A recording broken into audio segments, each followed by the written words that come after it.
नमस्कार दर्शक बंधु आज हूँ नवेम्बर मास 10 तारिख सोमवार। आज दिनर टॉप 25 टी बड़ खबर उपरे आसतु नजर पकेवा। भिडियोटी को शेष पर्यंत देखंतु। मात्र किछि समय मध्य जानीपारे संपूर्ण खबर। ता पूर्व चैनल नुआ थिले सब्सक्राइब पाखरे आसुथिबा बेल आइकन को ऑन करी रखंतु।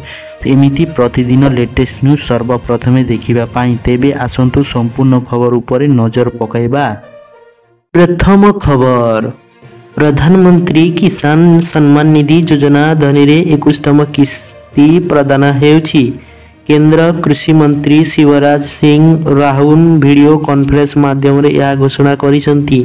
तीन राज्य पंजाब, हिमाचल प्रदेश और उत्तराखंड चाषी मानकु एही किस्तीर प्राथमिकता पाइछंती। मोट 27 लाख चाषी खाता को 5,40,00,000 कोटी टंका जमा हेउछि, जेउथिरे 2,70,000 महिला चाषी मध्य अछंती।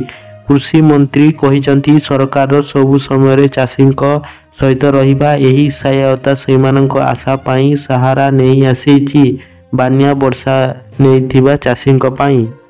परवर्ती खबर, माड़ी आसुची शक्तिशाली सामुद्रिक झड़ फेंगुइंग। एही बातेरे प्रभाव घंटा प्रति 185 किलोमीटर बेगरे पवन बहुची। आज राति किंबा काली सकाले यार आरोह आंध्र प्रदेश और स्थल भाग छुई पारे। लैंड फैन बेले पवन बेग 230 किलोमीटर पर्यंत हेबार आशंका।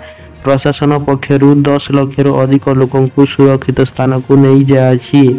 एपटे जापान रे शक्तिशाली कंपन परे टावर प्रदेश रे सुनामी अलर्ट जारी हेउछि। परवर्ती खबर, नुआपड़ा उपनिर्वाचन पाई प्रचार आज अपराह्न 4टारे आसीछि। उपमुख्यमंत्री निर्वाचन अधिकारी एआरसी गोपाल को कहिसंती जे एबे नीरव अभिद चालू हेउछि। प्राथमिकता एकानी घरे घरे बुली प्रचार करि पारिबे, किंतु गोष्ठी करि नाही। राति 10टा परे संपूर्ण प्रचार बंद रहिबो। पोलिंग पार्ट काली कथबरु संपूर्ण बंद रहिबो पाई पुलिस केंद्रीय बल मतदायी कहिसंती। एहार 75टी संवेदनशील बूथ चिन्ह रे हेउछि। मतदान हेबा नवेम्बर 11 तारिख एवं फलाफल प्रकाश पाइब नवेम्बर 14 रे। एथिरे बीजेडी, बीजेपी और कांग्रेस तीन दलर एवं मुख्य होड़। परवर्ती खबर, पश्चिम देश जेते चेष्टा करुछंती तथापि रूस और पुटिन मानकु रोकी पारु नाहंती। एबे जर्मनी और ब्रिटेन चेतावनी देइछंती। रूस और चीन अंतरक्षण तांको सैटेलाइट माध्यम रे इंदिरागारी करिछंती। एही उपग्रह मानकु पश्चिम देश रे सैटेलाइट को नियंत्रण टार्गेट करुछंती और सिग्नल जाम मध्य करुछंती। जर्मनी रक्षा मंत्री कहिछंती जे यह गोटिए महाविपद हेउछि। अंतरक्षरे युद्ध जे कोनोसी समय रे आरंभ हेई पारे। नट्य मध्य चेतावनी देइछंती जे रूस परमाणु अस्त्र आधारित सैटेलाइट विकसित करुछि। हेले पटुनी कहुछंती रूस अंतरक्षरे परमाणु अस्त्र मुतयन करिबाकू कोनोसी योजना नाही। परवर्ती खबर, मोदी सरकार गत मासरे स्क्रिप्ट बिक्री करी 800 कोटी टंका रोजगार करिछंती। पुणी थरे जहा चंद्रयान मिशन 3 रे बजेट टू मध्य अधिक सेही कमिशन खर्चा थिले 615 कोटी। एही स्वास्थ्य अभियान अक्टोबर 2 रु 31 तारिख पर्यंत चली थिला और 2.9 नियुक्त अधिकारी को फाइनल हटाई जाछि। 2021 ठारू ए पर्यंत 5टी अभियान हेउछि, जहाकु मोट 41,000 कोटी टंका आय हेइछि। अक्टोबर जितेंद्र सिंह कहिसंती जे एही अभियान रे अदरकारी जिनिसकु संपत्ति परिणत करा जाउछि एवं एही आय रे 6टी चंद्रयान चली पारिबो। परवर्ती खबर, मोहन चरण माझी आसंता 10 तारिख रे सोमवार दिन मुख्यमंत्री जन अभियोग शुणाणी बंद रहिबो। सूचना लोक संपर्क विभाग पक्षरु एही सूचना करा जाउछि। मुख्यमंत्री मोहन चरण माझींकर अन्य गुरुत्वपूर्ण कार्य थिबारु एही शुणाणी शिविर हेबो नाही। परिवर्तन जन अभियोग शुणाशुणी तारीख संवादपत्र या गणमाध्यम रे जणाजिबो दियाजिबो। परवर्ती खबर, ଭାରତରେ ପୁଣି ଚିତା ସଂଖ୍ୟା ବଢ଼ିବାକୁ ଆଉ ଏକ ପଦକ୍ଷେପ ଆସନ୍ତା ଜାନୁଆରୀରେ ଫିକ୍ରଇ ଦେଶରେ ଅବସେନାରୁ ଆଉ 8ଟି ଚିତା ଭାରତକୁ ଆସିବ। 2ଟି ଚିତାର 2 ମଧ୍ୟ ଧରି କ୍ୱାଣ୍ଟାଲରେ ରଖାଯାଉଛି। ସମସ୍ତ ଡାକ୍ତରୀୟ ପରୀକ୍ଷା ପରେ ସେମାନଙ୍କୁ ମଧ୍ୟପ୍ରଦେଶର କୁନେ ଜାତୀୟ ପାର୍କରୁ ନିଆଯିବ। 2022 ଓ 2023 ମସିହାରେ ମୋଟ 20ଟି ଚିତା ଭାରତ ଆସିଥିଲେ, ଯେଉଁଥିରୁ ଏପର୍ଯ୍ୟନ୍ତ 26ଟି ଶାବକ ଜନ୍ମ ନେଉଛି। ପରିବର୍ତ୍ତିତ ଜୀବିତ ଚିତା ସଂଖ୍ୟା 27ଟି ଅଛି। ପରବର୍ତ୍ତୀ ଖବର। 11 ତାରିଖରେ ନୂଆପଡ଼ା ନିର୍ବାଚନରେ ପୁଣି ଥରେ ପାଇଁ ଭୋଟ ଦେବେ।